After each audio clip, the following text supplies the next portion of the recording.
Alright, welcome back everybody for another fine episode of the Turd Bench. So what I'm busting into here is my G372XP Pro Holtz Forma Pro Edition, basically. It was, it runs okay for stock, but it wasn't like, oh my God, wow. Especially after building the last couple 372s or the 21s, and basically the 2166 Johnson Red, and then the other Holtz Forma that we did not too long back with that 372 XP orange one that we had.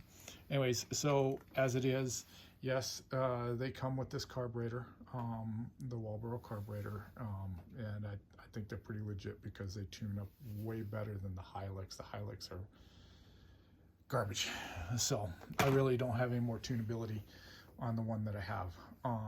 So I did pull the ring off and don't know if we can get it, but it is right there. It is a caber ring, right there where my thumb is. Let's see, where is it?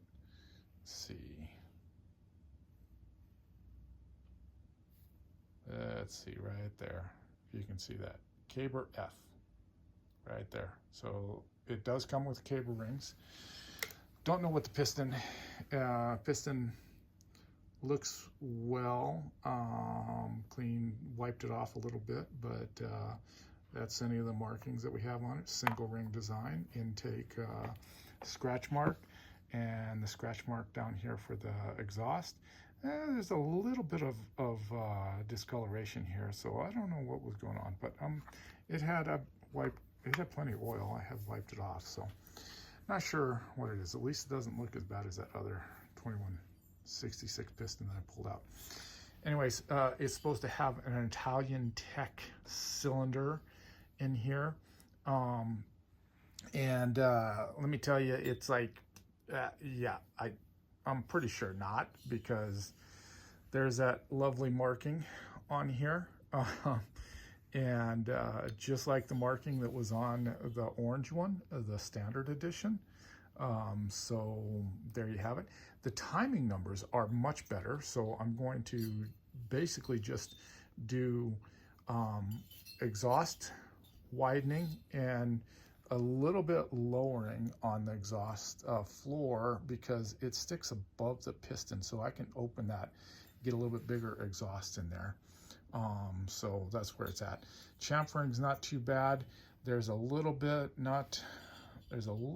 on smudge mark there on that transfer port, you can kind of see. So I'm just gonna do that. Not gonna change the numbers.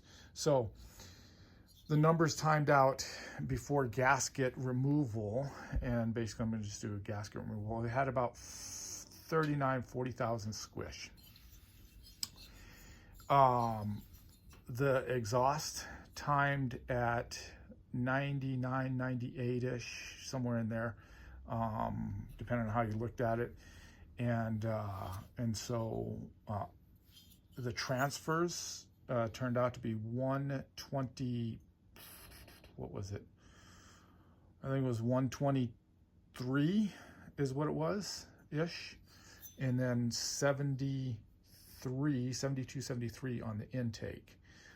So that was with the gasket. Without the gasket, the numbers went to 100, 124, 100 exhaust, 124 on the transfers, and 74 on the intake. So the work that's going to go into this is going to open the lower transfers, because that's kind of in the last one.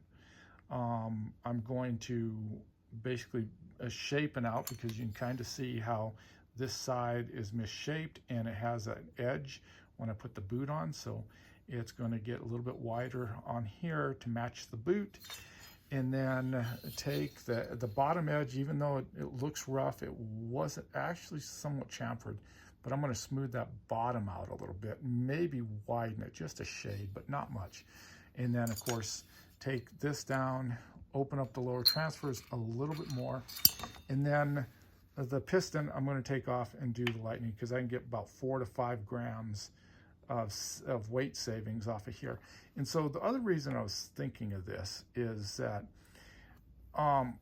of course, when you take this, it's going to expose this anyway. So without that, I mean, it comes down here in the cylinder and it has the edge.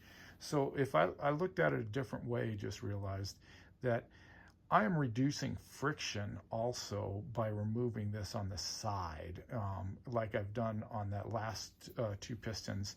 Instead of leaving that, I'm going to remove it, lighten it up by a few grams.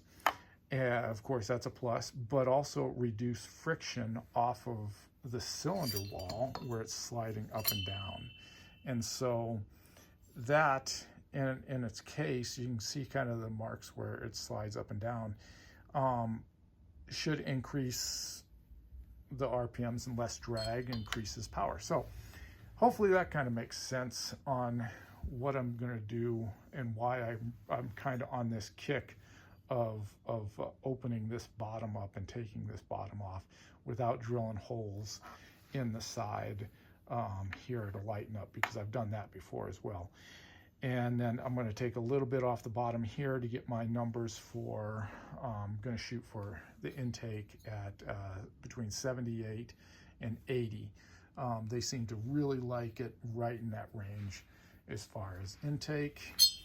Leave the exhaust alone, except widen it out so that clean it up, widen it out, smooth it a little bit, retexture the intake, because it's got some weird smudges, so be texturing it and then kind of seeing how that goes. So anyways, appreciate the time being around and watching this, and we'll get through the port work. I can bring you back, show you what I'm doing for as far as just doing the work build on this, and then we'll get it back together and fire it up and go running without with everything going in. Oh, squish, by the way, is after the base gasket, the squish removal is going to be sitting about 26-ish on there, and there's kind of like this weird bevel lip that gets a little tighter. The edges are actually more like 30 plus, and then it gets into the chamber, and closer to the chamber bevel is where the closest, tightest is. So that's kind of where that's at. So appreciate it, and catch you on the later.